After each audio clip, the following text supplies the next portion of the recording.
अब हम बात करते हैं इस बुक के तीसरे चैप्टर राजस्थान के प्रमुख किसान आंदोलन। राजस्थान में ब्रिटिश सरकार के आधिपत्य की स्थापना के बाद यहाँ आर्थिक व सामाजिक परिस्थितियों में परिवर्तन आया। शासक अंग्रेजी संरक्षण के कारण स्वयं को सुरक्षित मानने लगे तथा अपनी किसान जनता के प्रति निरंकुश होने लगे। साथ ही अंग्रेजों की नीतियों के कारण कुटीर उद्योग धंधे बर्बाद होने लगे तथा भूमि पर आश्रित जनसंख्या का प्रतिशत बढ़ने लगा। इस प्रकार अब किसानों में असंतोष बढ़ता गया, जिसका परिणाम विभिन्न किसान आंदोलनों के रूप में सामने आया।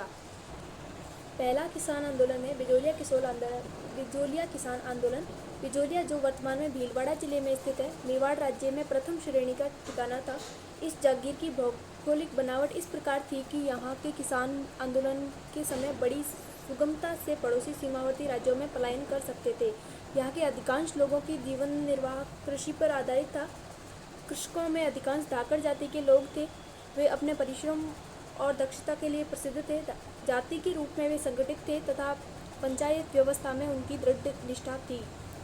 1894 ईस्वी में राव गोविंद दास की मृत्यु के बाद बिजोलिया ठिकाने के जागीरदारों व किसानों के संबंधों में विभिन्न कारणों से कटुता आई, जिसका परिणाम था बिजोलिया किसान आंदोलन। बिजोलिया किसान आंदोलन का अध्ययन 3 भागों में किया जा सकता है। प्रथम चरण 1897 से 1915 ईस्वी तक था। इस काल में आंदोलन का नेतृत्व स्थानीय लोगों द्वारा किया गया। आंदोलन का द्वितीय चरण 1915 से आरंभ हुआ, जो 1923 तक चला। आंदोलन का यह काल अत्यंत महत्वपूर्ण था। इस काल में आंदोलन का संचालन राष्ट्रीय स्तर के योग्य व अनुभवी व्यक्तियों द्वारा हुआ। अब यह आंदोलन राष्ट्रीय मुख्य धारा से जुड़ गया था। तीसरा चरण आंदोलन का पराभव काल था, जो 1941 ईस्वी में समाप्त हुआ। 1897 ईस्वी में बिजोलिया ठिकाने के हजारों किसान एक मृत्यु भोज के अवसर पर गिरधरपुरा गांव में एकत्रित हुए। यहाँ ठिकाने के अत्याचार व शोषण से संतृप्त किसानों ने एक दूसरे से विचार विमर्श किया और निर्णय लिया कि उनके प्रतिनिधि उदयपुर जाकर महाराणा फतेह सिंह से भेंट कर न्याय के लिए पुकार करें, किंतु इस पुकार का कोई परिणाम नहीं निकला। रियासती सरकार द्वारा अपनाई गई निष्क्रियता व उदासीनता से बिजोलिया के शासक को किसान विरोधी नीति अपनाने के लिए प्रोत्साहन मिला। बिजोलिया जागीर का किसान पहले से ही विभिन्न प्रकार के लोगों की बोझ से दबा हुआ था। अब 1903 ईस्वी में राव कृष्ण सिंह ने बिजोलिया अंचल में नया कर चंवरी नाम से लगा दिया। 1903 ईस्वी में कृष्ण सिंह ने चंवरी कर लगाया था। हर व्यक्ति को अपनी लड़की के विवाह के अवसर पर 13 रुपये, कुछ साक्ष्यों में 5 रुपये लिखा मिलता है, ठिकाने में जमा करवाना पड़ता था। फिर वर के लिए राव साहब के समक्ष उपस्थित होकर नतमस्तक हो आशीर्वाद प्राप्त करना आवश्यक था। इस अपमानजनक कर के लागू करने पर किसानों में रोष व्याप्त होना स्वाभाविक था। किसानों ने इसका मूक विरोध किया। उन्होंने 2 वर्ष तक अपनी कन्याओं का विवाह ही नहीं किया। इसके बाद राव ने कुछ नाम मात्र रियायतें दी, किंतु संतुष्ट होने के बजाय किसानों को अपनी शक्ति का एहसास अवश्य हुआ। 1906 ईस्वी में राव कृष्ण सिंह की निसंतान मृत्यु हो गई। उसके स्थान पर उसका निकट का संबंधी पृथ्वी सिंह बिजोलिया का स्वामी बना। उसने मेवाड़ राज्य द्वारा नए जागीरदार से तलवार बंदाई के रूप में ली गई रकम का भार जनता पर डाल दिया। किसानों में जब इसका विरोध किया तो स्थानीय शासक ने किसान आंदोलन से जुड़े व्यक्तियों के विरुद्ध सख्ती का रुख अपनाया और दमनकारी नीति का अनुसरण किया। किसान नेता साधु सीताराम दास को ठिकाने के पुस्तकालय से सेवा मुक्त कर दिया गया। अन्य किसान नेताओं को जेल में डाल दिया। 1914 ईस्वी में राव पृथ्वी सिंह का देहांत हो गया और उसका पुत्र केसरी सिंह अल्पवयस्क था। इसीलिए जागीर प्रशासन कोर्ट ऑफ वार्ड्स के नियंत्रण में चला गया, किंतु किसानों को फिर भी कोई खास फायदा न हुआ। उनके हालात जस के तस थे। इन हालात में इस प्रकार इस आंदोलन का प्रथम चरण पूरा होता है। इस आंदोलन का दूसरा चरण प्रारंभ होता है जब 1916 ईस्वी में विजय सिंह पथिक, जिनका वास्तविक नाम रहा है भूप सिंह, इस आंदोलन से जुड़े। विजय सिंह पथिक ने कार्य करने की अपूर्व क्षमता थी। सर्वप्रथम उन्होंने किसानों को सुनियोजित रूप से संगठित किया तथा आंदोलन को व्यवस्थित स्वरूप प्रदान किया।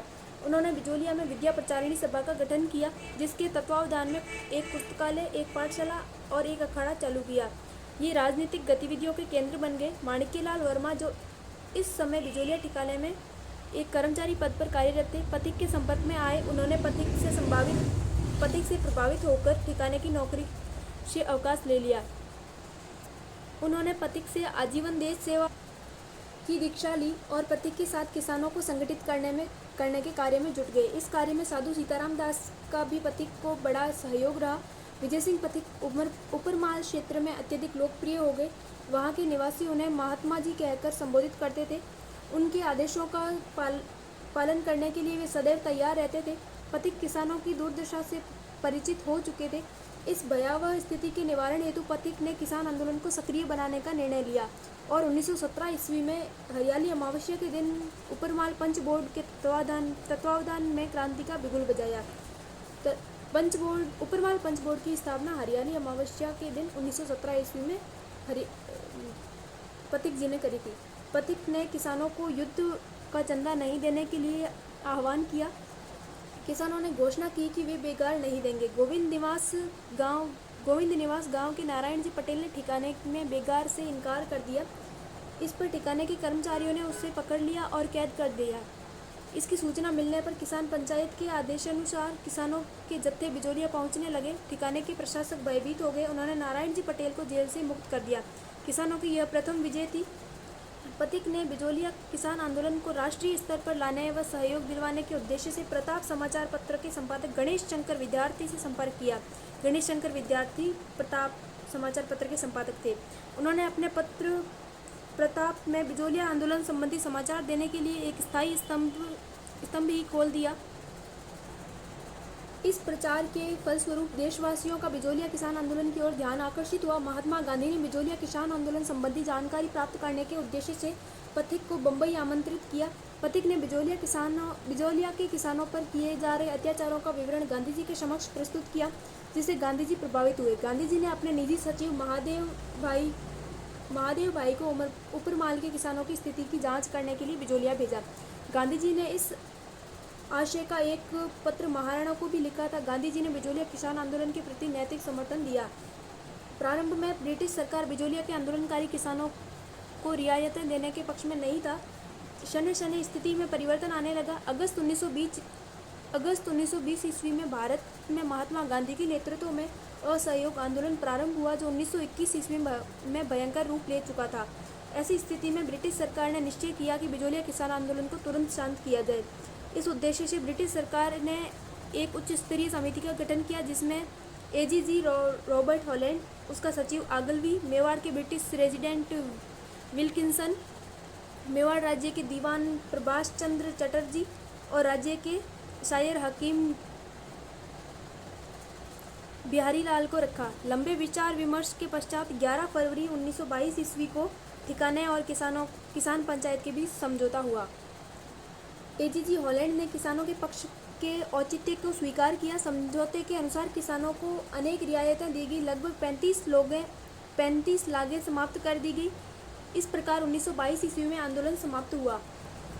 असहयोग आंदोलन के समाप्त होते ही एजीजी किसानों के साथ हुए समझौते के प्रति उदासीन हो गया और बिजोलिया की जागीरदार ने समझौते का उल्लंघन करते हुए किसानों पर पुनः नई लागें लगा दी और लगान की मांग भी बढ़ा दी। 1923 से 26 ईस्वी का समय किसानों ने बड़ी तकलीफ से गुजारा। मार्च 1927 ईस्वी में किसान पंचायत हुई, जिसमें राम नारायण चौधरी और माणिक्यलाल वर्मा भी उपस्थित हुए। पथिक ने किसानों को बारानी भूमि छोड़ने एवं अहिंसात्मक साधनों से आंदोलन को जारी रखने का सुझाव दिया, किंतु यह प्रयोग असफल रहा।